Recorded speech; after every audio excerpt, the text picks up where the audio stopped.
urusobe rw'ibibazo byinshi uribaza uti Imana yanjye iri he?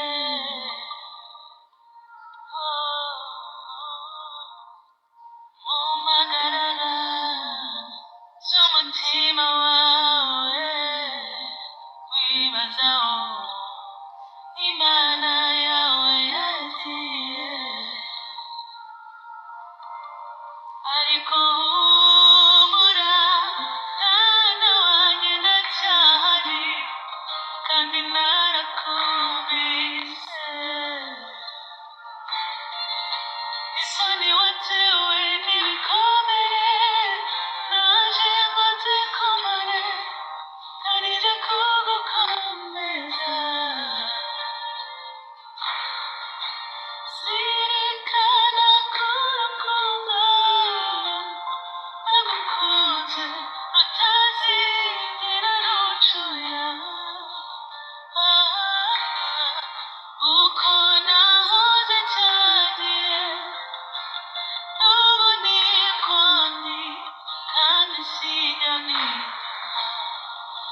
Uri Imana ihura imitima n'uwo musozi muremure ubona utabasha kuba uri. Imana ibasha kuwimura. Dore itaruye nitariwe n'izindi isezerano ryanjye ririhera. Ubu nasabwe no kukurengera. Mwana wanjye tuza ndakwibuze. Kurira kwararira umuntu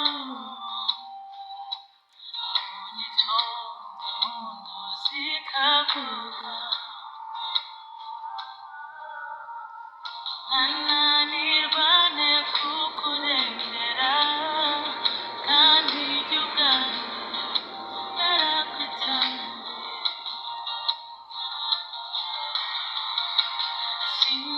Sinakwitanga ngo ndeke gutangiza ikeneye kandi mbizi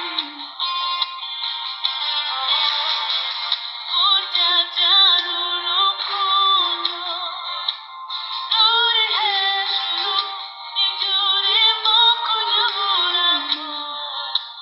Mwana wanjye ibyo bigutera kumva ko ndi umubabaro wawe kandi ugeraho biriya byari ibihe ariko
isezerano ryanjye nirigarishira ubona zawe no gukora